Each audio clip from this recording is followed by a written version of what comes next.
Attorney Carney. He's here. Member Fernandez Getchell. Here. Member Freed. Here. Member Colby. Here. Member Sue. Member Shaw. Here. Member Zuri. Here. We have a quorum. Thank you very much, Mr. Secretary. I want to welcome the members, guests, to our first meeting in February. We have Virginia, thinking about being on. We'll see what happens. I need to get a motion, I'm sorry. Have you all had a chance to review the minutes? Yes. Terrific. May I have a motion, please, to approve? Thank you, Arlene. Is there a second? Second. Second. I was done. Second. Okay. Thank you, John. All in favor, please indicate with aye. I'm sorry. That's perfectly fine. You want to do a voice? I've actually read it. Okay. Very good. But thanks for giving me this. Calling the roll to approve the minutes from December meeting. Member Fernandez Getchell, how do you vote? Member Freed, how do you vote? Abstain. Member Colby, how do you vote? Approve. Member Shaw, how do you vote? Approved. Member Zuri? Is that normal practice to abstain if we're not at the meeting? Yes. So It's noted.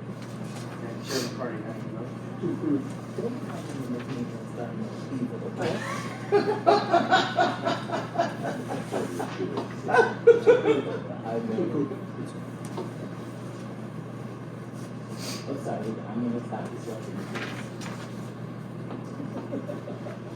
It's all right, member Shaw.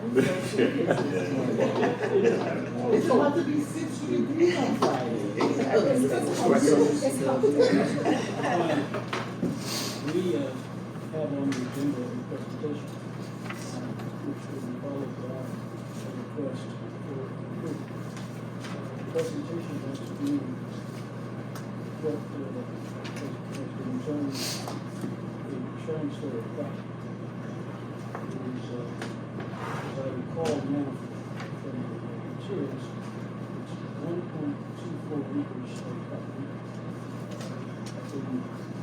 Next to New York, which is in Putnam County. Which is in Putnam. we had with us, their names are here, PJC, with Bill Lewis there, Thomas Gold, engineering manager for work. Well, Thank you very much. Thank you for having us. on such a cold day. Yes. I don't know how you guys want to do it, but I'll step up to the podium if that's okay, and Tom is here to answer any questions that we may have. Good morning, everyone. I'd like to thank the chairman and the members of the board for having us here this morning and for entertaining our proposal. Here to talk about a proposed real estate property transaction in Canton, New York, involving what is known as the Seven Hills Lake Dam. First slide here, proposed transaction, basic facts. As the chairman said a moment ago, we are conveying 1.24 acre parcel in Kent, New York that contains a portion of an existing dam, known as the Seven Hills Lake Dam. We will be paying Seven Hills $1,284,200 to complete the outstanding repairs in exchange for the homeowners association taking full ownership and responsibility for the dam going forward. A few things I want to point out at the beginning. I know the third bullet point came up last week during the site visit. DEP will still be able to access its adjacent property from either the road or the other side of the property, so this isn't going to leave us landlocked. Two, this will have absolutely no impact on the water supply. The Seven Hills Lake is not a asset of the city of New York. It's not a part of the water supply, and the Seven Hills Lake Dam impounds that water supply. So this is basically completely separate from the water supply. And in addition, the homeowners association has agreed, and I'll go into this in more detail later, has agreed to accept the parcel pursuant to a New York State Department of Environmental conservation easement, which will ensure that the property is held in perpetuity for watershed protection purposes. So, and there's also, as I'll explain later, a laundry list of restrictions on such properties You know, you can't construct a building, you can't construct an impervious surface such as a parking lot or a road, no commercial uses. So basically, it will still be held for watershed protection program purposes even after the transfer. AJ, let's go back to that slide. Sure. So essentially, we're giving away 1.24 acre protection. Yes. There's no impact on the watershed. No impact on the water supply. And we will also gift to some homes, their homeowners association, almost $1.3 million to complete the outstanding repairs. What do we need to do?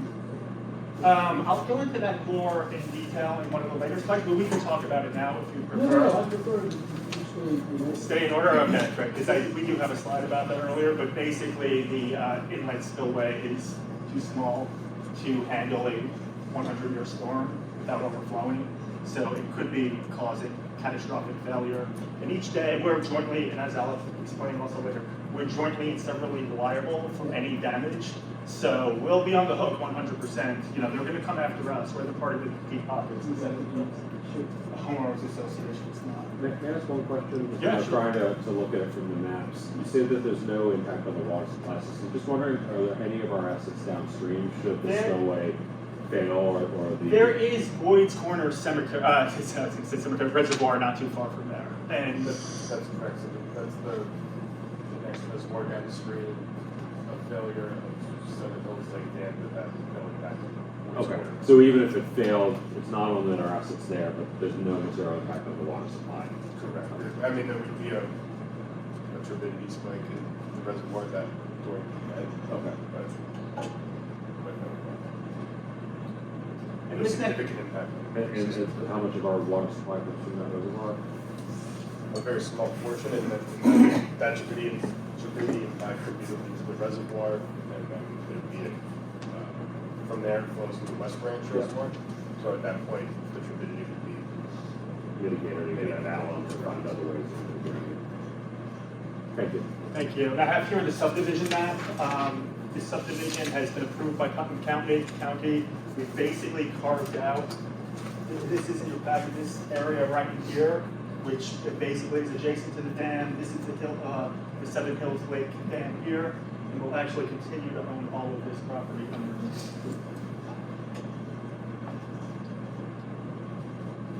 just one thing ahead of that. Yeah, sure.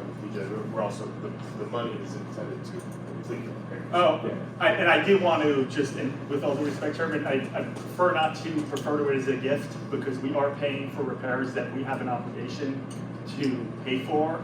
And in exchange, we are going to be divesting ourselves of future liabilities, such as future repairs that would need to be made, future taxes that we would have to pay for, and just future, maintenance that Tom and his staff would have to continue to incur for a property which isn't really serve any real watershed protection purpose. So what we're doing is paying forward. Yeah, we're paying for the repairs.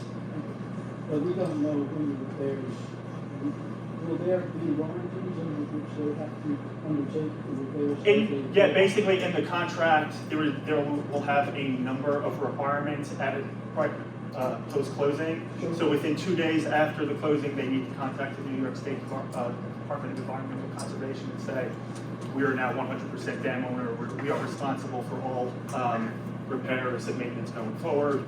2, they're going to have to put the money in an escrow, in an account earmarked for these repairs and any other repairs that need to be made. 3, they're going to have to obviously retain a contractor, and they're going to have to provide us with the construction contract. Once the construction project reaches substantial completion, they're going to need to notify us of that. Then they're going to need to notify us of final completion. So the idea is that we are tracking this all along so that the money will be used for its intended purpose. We're not just giving them the money and washing our hands of it and then, so. But then, Tom, why would we do it now? That is, the dam needs to be repaired. It's gonna cost $1,200,000. And given the convey the property to the homeowners. And we're also giving them money to repair it later. Why? The reason for that is that, we want them to be solely responsible for the dam and the repairs. So while the funding is, that's the intent, if the repairs end up costing more money, if that project ends up getting dragged out for any kind of permitting reason or any other reason, issues with the contractor, we do not want to be part of that. We've separated issue. ourselves Right. We are solely interested in divesting ourselves of the liability associated with the dam. We don't want to be responsible for that project, for any reason. Is it clear that once we convey the property, our liability ends? And that is correct. The law department we did think of that, and the law department did do a memo on that, and they confirmed that we would have no liability as a former owner. Once you transfer the dam, there's their responsibility. Right. Yeah, that was definitely something that we felt correct.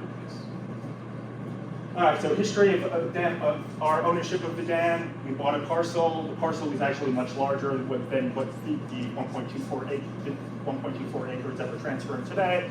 So this was a small part of it, but we became a dam owner there. And as I said earlier, we became jointly and severally responsible for repair. So basically, if you're a 1% owner of the dam, you're the dam owner and responsible for it. 2009, new New York State dam safety regulations went into effect. At that point, we realized that when we own all of these dams as a part of our land acquisition program. Let me say something about our land acquisition program also. It's basically one part of our watershed protection program. One is watershed regulations, two is funding programs such as septic repair and replacement, flood hazard mitigation, and the third branch is our land acquisition program, where we buy land and basically keep it protected as open space. So as part of that program, we bought a number of dams. When the regulations changed, we realized that we needed help figuring out how to steward these dams. So in 2010, we hired an engineer, AECOM, to assess all of our small dams in our portfolio. And in 2011, we determined the scope of repairs that were required at the dam site. And basically, since then, we've been trying to figure out a way to fix this problem.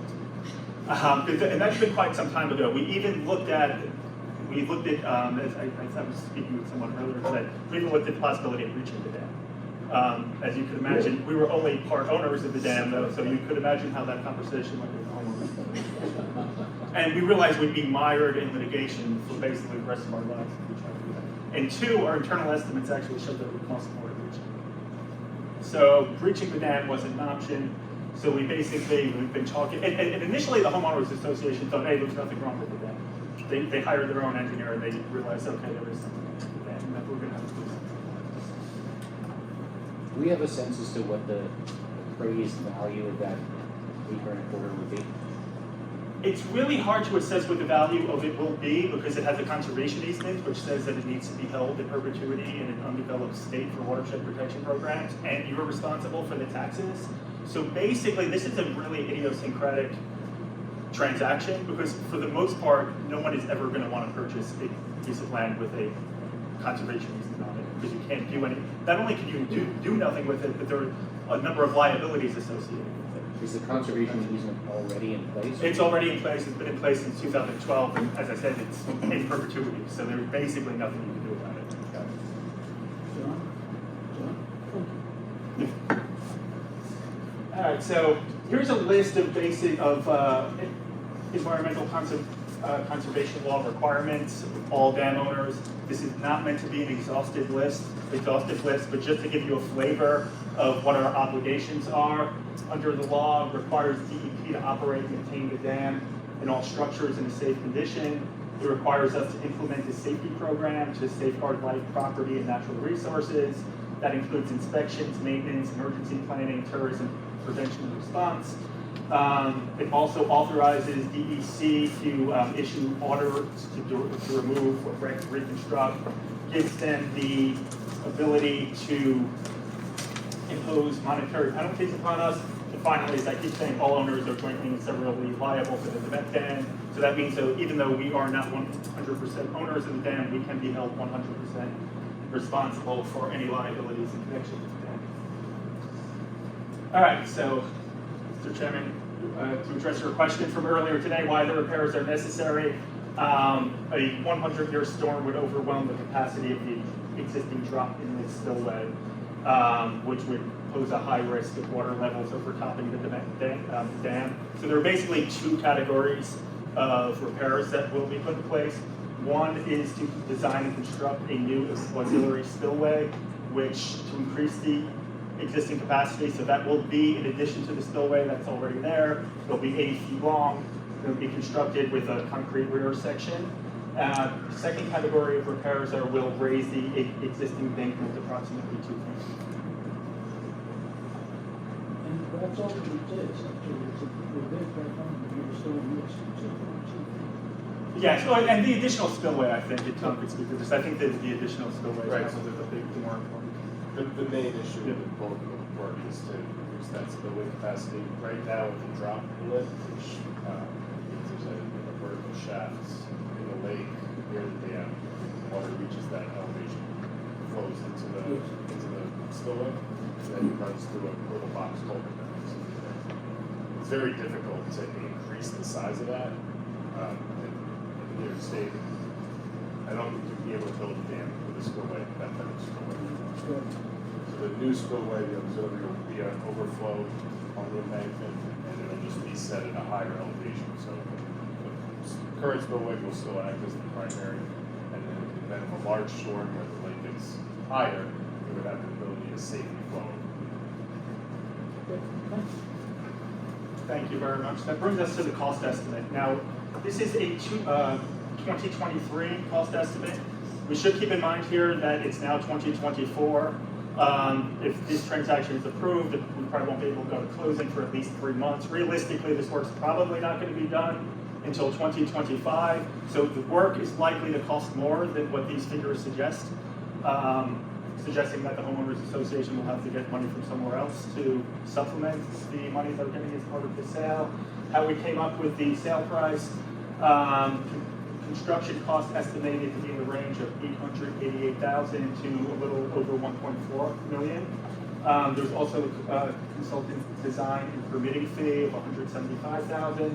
So that takes us basically to a range of a little over $1 million to a little over 1.6. We decided upon the medium, which is actually less than our internal estimates, which are about $100,000 more. And as I said earlier, keep in mind that these are forecasts for 2023 when the work is likely to be done in 2025. Are these estimates done with the assumption that it's the city doing it, and we're conveying it to someone who doesn't necessarily have all of our responsibilities? It's with the assumption that the Should we homeowners keep it for association that? is going to be doing it rather than us. We don't need to go through all the municipal bidding. The values on this slide are from the homeowner's engineer that provided an estimate for them. Oh, so it's not a city estimate. Our city estimate is higher. This is our city estimate. So, Yes. was AECOM the consultant? Not for the homeowners. Not for the homeowners. That's right. So, So I mentioned the conservation easement. There are actually two legal instruments here which will ensure that the property continues to be held for watershed protection purposes. One is a conservation easement, and two, there's going to be a restrictive covenant right in the deed. One, the conservation easement, as I said before, it's held by the New York State Department of Environmental Conservation, which has enforcement rights. According to the purpose of the conservation easement, and courts will interpret a conservation easement in light of its stated purposes. And the stated purpose is that the property must be held in undeveloped state for watershed protection purposes. So, Seven Hills can't steward the property in a way that would compromise the water supply. Also, to note about the conservation easement, it contains a laundry list of restrictions of what prohibited activities. So you can't construct impervious surfaces such as paved roads or parking lots. You can't construct buildings, which means there won't be septic systems connected to those buildings. Can't have commercial uses. So there are all sorts of things that you can't do with this property.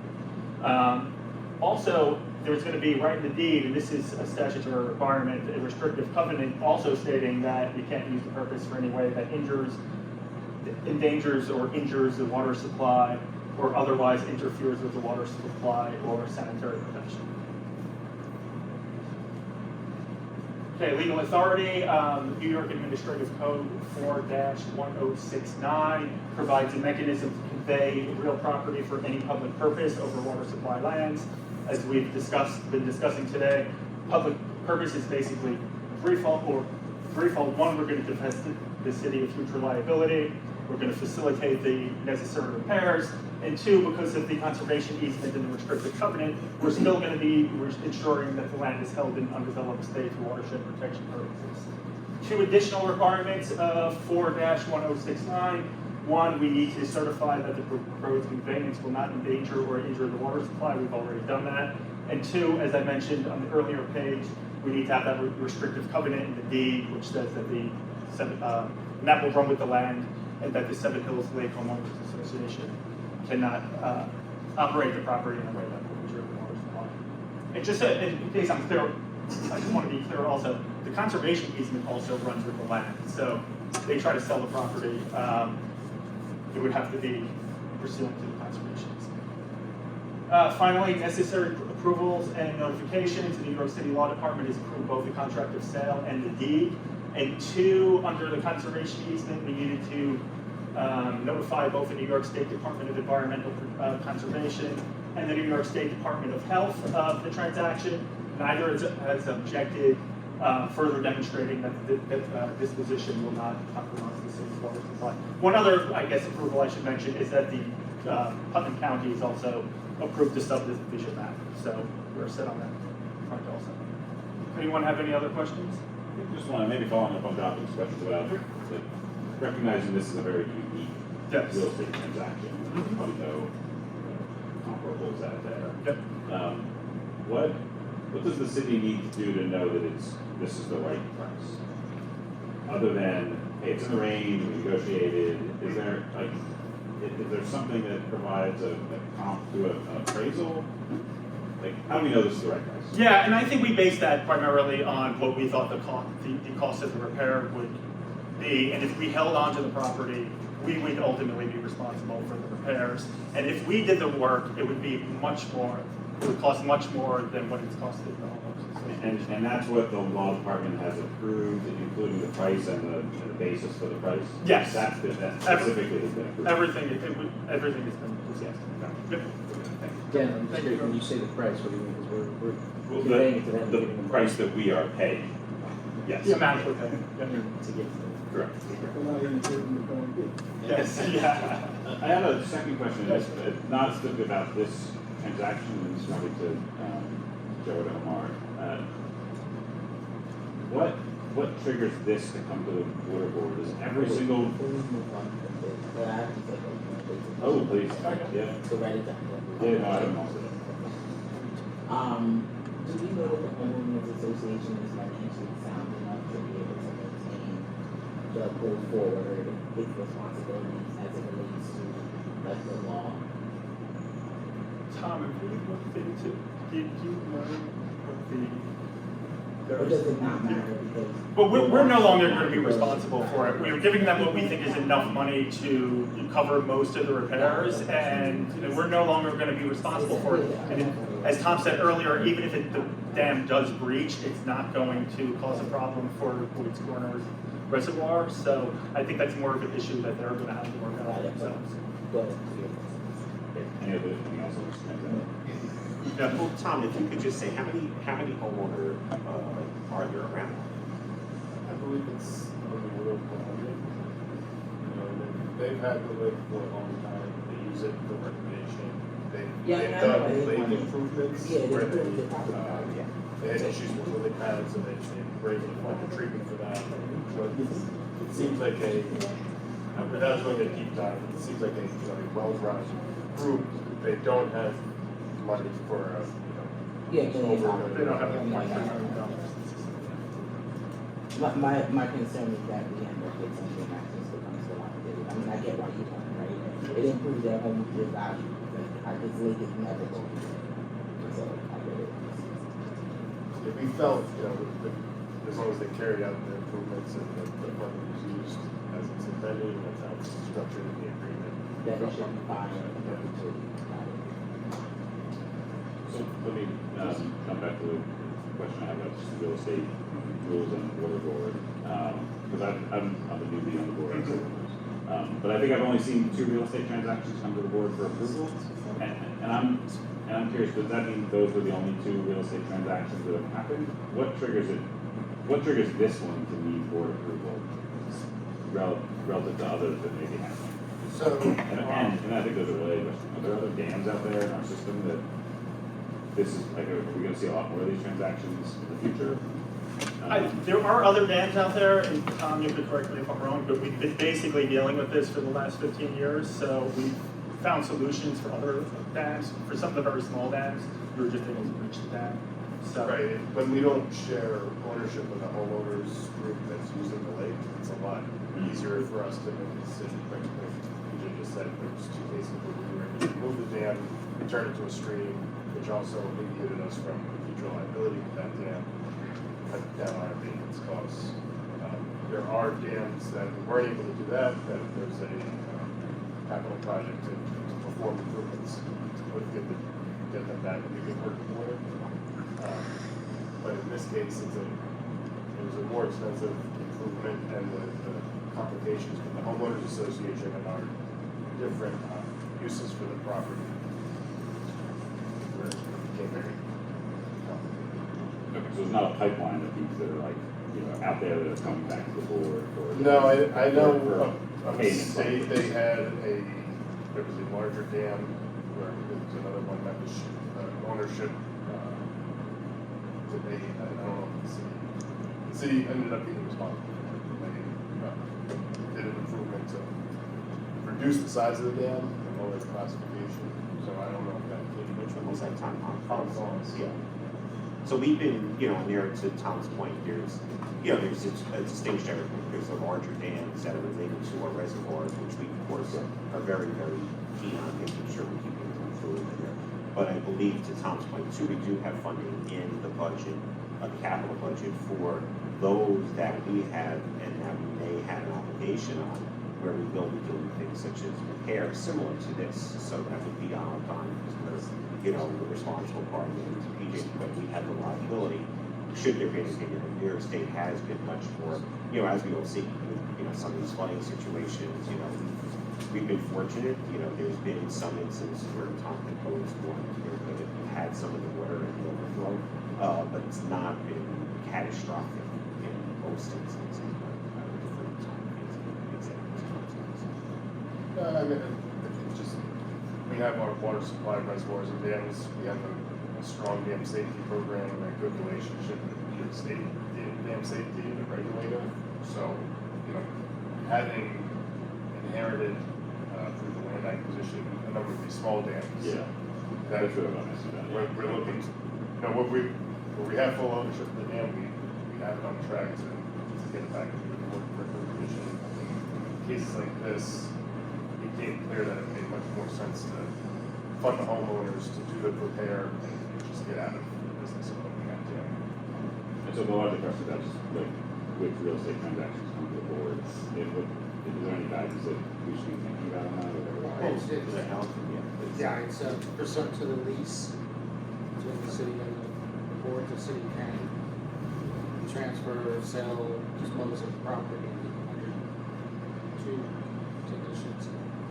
One, you get the consent of the board, and 2, that you get a certificate from a consulting engineer that it's not for the operation of the maintenance or the revenues Yeah. of the system. And we, So every transaction, every disposition transaction would come to the board? for property that's covered under the lease. Yeah. Because as we've just discussed before, John has had a very robust conversation about this. We are not the owners. It's still, while we as the board and the authority are buying these assets, particularly land, those all retain ownership with the city. So they all, we are acting as, you are acting as the board to ensure that the system is not being compromised, and that the needs of, either in city or outside the city, that they're still being met, as we have recently done with the one, up at the Shaft site with the housing, affordable housing where HPD transferred the property but we retained responsibility over our shaft sites, so that was still, we were getting a benefit for the city, you know, but we were also still being able to ensure that we were able to deliver on the necessary, you know, services for Right, the I think city. I've only seen that one at the Hard Island one in the past. And so that's always answers my question. And every disposition is subject to the lease comes to the board. But there's not some universe of other transactions that are happening outside the board. Thank you. Anyone have any other questions? Thank you very much for having us. I really enjoyed speaking with you. Good to meet you. And you too, Tom. Thank you. At the very end of the first portion of documents, the last 2 pages require a resolution, which is now before you to consider. You've got no information on page 1, and you don't seem to have any questions. So in the absence of questions, I'll ask the motion to approve the resolution. So, Thank you. Is there a second? Thank you. Mr. Secretary, would you please? Calling the roll to, with respect to approval of the resolution of the property transfer. Member Fernandez, how do you vote? Member Three, how do you vote? approved. Member Bowles? Approved. Member Shaw, how do you vote? Member Sabrina? Approved. Chairman Carter, how do you vote? To approve. Resolution approved. Resolution is. In the opinion of the revolution. The revolution. It wasn't our